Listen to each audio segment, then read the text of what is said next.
A heart attack can happen to anyone, but the situation becomes even more dangerous if you're alone.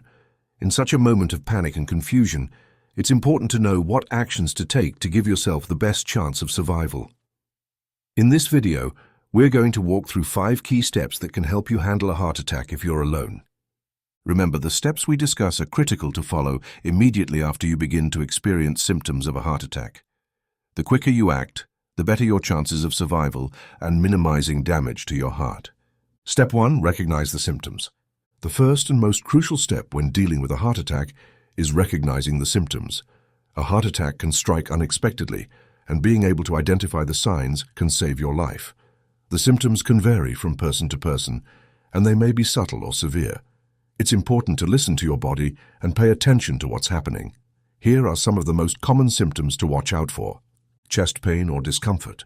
This is the most well-known symptom of a heart attack. It often feels like pressure, tightness, or squeezing in the chest. It might feel like an elephant is sitting on your chest, or it could feel like a band is tightening around your rib cage.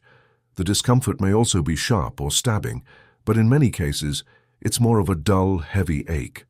The pain can come and go, and it can last for several minutes. Pain in other areas of the upper body. The pain from a heart attack doesn't always stay confined to the chest.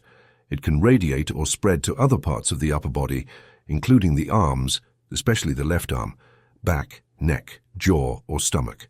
Sometimes the pain can feel like an intense, dull ache, or you might experience a shooting or burning sensation. If you feel any discomfort or pain in these areas, it could be a warning sign of a heart attack. Shortness of breath. One of the more frightening symptoms of a heart attack is feeling out of breath, even when you're not exerting yourself. You may feel like you can't catch your breath, or like your lungs are heavy or constricted. This can occur at rest without any physical activity and may happen suddenly. It's important not to dismiss shortness of breath, as it can be a significant indicator of a heart attack. Cold sweat or nausea. Feeling clammy or breaking into a cold sweat is another sign that something may be wrong. This might accompany the chest pain or discomfort and can also happen without chest pain. Some people also experience nausea or vomiting during a heart attack. If you feel suddenly sweaty or nauseated, especially in combination with other symptoms, it could indicate that your heart is in distress. Lightheadedness or dizziness. Heart attacks often cause dizziness, lightheadedness, or even fainting. You might feel like you're about to pass out or that the room is spinning. This symptom can be caused by a lack of oxygen reaching the brain or by low blood pressure. It's important to pay attention to any sudden feelings of dizziness or faintness, as this can signal that your heart is struggling to pump blood effectively. Other signs. While the above symptoms are the most common, some people may also experience pain in the abdomen, sudden weakness, or even confusion. It's important to trust your instincts. If something feels wrong or if your body is telling you that it's in distress, it's better to be cautious and act quickly. If you experience any of these symptoms, especially if they persist or worsen, it's critical to take immediate action. Heart attacks don't typically go away on their own, and waiting it out could result in more damage to the heart muscle. Even if the symptoms are mild or you're unsure whether you're having a heart attack, don't hesitate to seek help. Every minute counts when it comes to heart attacks, so don't ignore the signs. Step 2. Call emergency services immediately. Once you've recognized the symptoms of a heart attack, the next step is to call emergency services right away. Don't wait to see if the symptoms improve or if you feel better. If you're alone and you suspect you're having a heart attack, the best thing you can do is call for help immediately. Do not attempt to drive yourself to the hospital. A heart attack is a medical emergency that requires immediate attention, and the longer you wait, the more damage can occur to your heart. Calling emergency services ensures that help is on the way and that you will receive the proper care as soon as possible. Emergency medical teams are trained to deal with heart attacks, and they can provide the necessary treatment before you even reach the hospital. They will be able to monitor your condition, provide you with oxygen, and start life-saving treatments like medications or CPR if necessary. Here's what you need to do when you call for help. Stay calm. It's normal to feel scared or panicked, but try to remain as calm as possible. The more clearly you communicate with the emergency operator, the faster they can send help. Deep breaths and focusing on the task at hand can help keep you steady. Provide your location. Be sure to clearly tell the operator where you are. If you're in a building or a complex with multiple entrances, Specify the closest entrance or landmark. If you're outside or in a more remote area, try to describe your surroundings so they can reach you without delay. The quicker they can find you, the faster they can help. Describe your symptoms. Tell the operator exactly what you're feeling. Be as specific as possible. Mention chest pain, shortness of breath, dizziness, nausea, cold sweat, or any other symptoms you're experiencing. The more information you provide, the better prepared the medical team will be when they arrive. Mention your medical history. If you have any relevant medical conditions, such as a history of heart disease, high blood pressure, diabetes, or if you've had a heart attack before, make sure to mention these. This information will help the paramedics prepare for the type of treatment you might need. Stay on the line. Don't hang up until the operator tells you to do so. If you're able to speak, they may ask additional questions to get more details about your condition. If you're having trouble speaking due to the symptoms, try to provide brief answers or speak in short phrases. The operator will understand if you're struggling to talk and will provide guidance. Don't delay. Even if you're unsure whether you're having a heart attack, it's better to call for help right away. Heart attacks can mimic other conditions, but it's always better to err on the side of caution. If you wait too long, the situation could worsen. It's always safer to get help and find out it wasn't a heart attack than to wait and risk the consequences of not acting. By calling emergency services right away, you're ensuring that help is on the way. This step is vital for survival and for minimizing damage to your heart. Step 3. Chew an aspirin if safe. If you're conscious and able to take action, one of the next steps is to chew an aspirin. This can be a critical part of reducing the severity of the heart attack and preventing further damage to the heart muscle. Aspirin helps thin the blood, making it easier for the heart to pump blood through the arteries.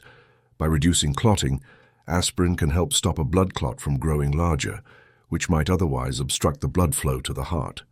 Chewing the aspirin rather than swallowing it whole is important because chewing allows the medication to be absorbed into your bloodstream more quickly.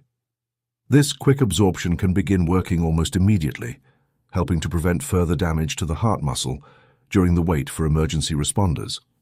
However, it's essential to remember that not everyone can take aspirin. If you have a known allergy to aspirin or have been advised by your doctor to avoid it, such as if you have certain conditions like bleeding disorders or gastrointestinal issues, do not take aspirin during a heart attack. In this case, don't waste time looking for aspirin. Instead, focus on staying calm, following the other steps, and ensuring help is on the way. In cases where you're unsure about whether you should take aspirin, or if you've never been advised by your doctor about it, you should always follow your doctor's recommendations regarding medication. If you're not able to take aspirin, you can still take other critical actions, such as calling emergency services and remaining calm until help arrives. Remember, aspirin can be very beneficial if taken correctly, but it's not a replacement for professional medical care. It's only one small part of the bigger picture when it comes to surviving a heart attack. Step 4. Stay calm and rest. Waiting for help to arrive after you've recognized that you're having a heart attack can feel terrifying, but your actions in this time are crucial for improving your chances of survival. The next step is to stay calm and rest. It's essential not to panic, as panic can elevate your heart rate and blood pressure, making the situation worse. When you're feeling overwhelmed by symptoms, it's important to take a few deep breaths. Slowing your breathing can reduce stress, help lower your heart rate, and keep your mind clear. Try to focus on staying calm and avoid thinking about what might happen next. Resting is also vital. As you wait for help to arrive, it's important to stay as still as possible. Sit or lie down in a comfortable position that doesn't strain your body. If you feel dizzy or lightheaded, it may be best to lie down with your head slightly elevated to reduce the risk of fainting. Lying down can help lower your heart's workload, and the elevated position might ease the strain on your circulatory system. Avoid any physical activity, as this can exacerbate the heart attack. The goal here is to minimize the exertion on your heart and give it the best chance of functioning while you wait for medical professionals to arrive. Staying connected with emergency services is also important. Keep the phone line open with the dispatcher so you can receive ongoing guidance and updates about what to do next. They may give you instructions on how to continue caring for yourself until paramedics arrive, and they will inform you of what to expect when help does arrive. The more calm and prepared you are, the better it will be for your physical and emotional state. While you wait, you can continue taking slow, deep breaths. Breathe in deeply through your nose, hold it for a few seconds, and then exhale slowly through your mouth. Focus on the rhythm of your breath and try to clear your mind. Staying composed and focused will help maintain your heart's function while you wait for medical help. Step 5. Use CPR if necessary. In a worst-case scenario where you lose consciousness or stop breathing, the final crucial step is performing CPR, cardiopulmonary resuscitation. CPR can save your life by maintaining blood circulation to your vital organs, especially the brain, while waiting for emergency medical personnel to arrive. If you lose consciousness, it's essential that CPR is started as soon as possible. If you're alone and lose consciousness, you may not be able to perform CPR on yourself in the traditional way. However, there is still something you can do to keep blood circulating until paramedics arrive: chest compressions. Here's what you need to do if you're alone and need to attempt chest compressions. Position yourself properly. If you're conscious enough to attempt chest compressions, position yourself flat on your back on the ground or on a hard surface. Make sure your head is tilted back to open the airway. Perform chest compressions. Place your hands one on top of the other in the center of your chest, between your nipples. Use your upper body weight to press down hard and fast. Compress the chest at least 2 inches deep and at a rate of about 120 compressions per minute, similar to the beat of the song "Stayin' Alive" by the Bee Gees. Continue until help arrives. Continue doing chest compressions without pausing unless you feel too weak to continue. If you're unable to perform full chest compressions, try to maintain some rhythmic pressure. Keep up the effort as best as you can, while staying as calm and steady as possible. If you're not familiar with CPR, don't worry. Emergency dispatchers can guide you through the process over the phone. They will provide clear instructions on how to continue and help you maintain the rhythm of chest compressions. It's important to follow their guidance closely, as they are trained to assist you in emergency situations. Remember, CPR is designed to buy you precious time. While you wait for professional medical help, CPR can keep your heart and brain supplied with oxygen-rich blood. This can make a difference between life and death, especially during the critical minutes following a heart attack. The importance of quick action. Every second counts when you're experiencing a heart attack. The quicker you act, the better the chances of saving your life and reducing long-term damage to your heart. Time is critical, as the heart muscle starts to suffer from a lack of oxygen after just a few minutes of the heart attack. That's why the first 3 steps we've covered, recognizing symptoms, calling for help, and taking aspirin if appropriate, are so vital. Even though it may seem like there's no rush, the reality is that heart attacks can cause severe damage in a very short amount of time. This is why it's so important to be prepared and to understand what actions to take so that you're not caught off guard in a moment of panic. The longer you wait, the more damage your heart can sustain. Immediate action can help minimize that damage and improve your survival chances. What happens after you call for help? When paramedics arrive, they will immediately assess your condition and begin providing the necessary treatment. Their primary goal is to stabilize you and get you to the hospital as quickly as possible for further evaluation and treatment. In the meantime, your role is to remain calm and let the medical professionals take over. By now, the initial steps you took, recognizing the symptoms, taking aspirin, and calling for help, will have bought you precious time, which can make all the difference. If you have any other medical conditions like high blood pressure, diabetes, or a history of heart disease, make sure to tell the paramedics. They will want this information to provide the best care for you. Emergency treatment at the hospital. Once at the hospital, doctors will perform tests to determine the extent of the damage caused by the heart attack. They may use imaging techniques like an ECG, electrocardiogram, to monitor the electrical activity of your heart and check for any irregularities. Depending on the severity of the heart attack, treatments may include medication to break up the blood clot, angioplasty, a procedure to open up blocked arteries, or even bypass surgery in extreme cases. These treatments are designed to restore blood flow to the heart and prevent further damage. It's important to know that the sooner these treatments are started, the better the outcomes. That's why it's critical to act quickly in the early stages of a heart attack. The faster blood flow is restored to the heart, the less permanent damage will be done, preventing heart attacks in the future. While surviving a heart attack is incredibly important, it's just as essential to focus on preventing future heart attacks. After surviving a heart attack, it's crucial to work with your healthcare team to manage your heart health.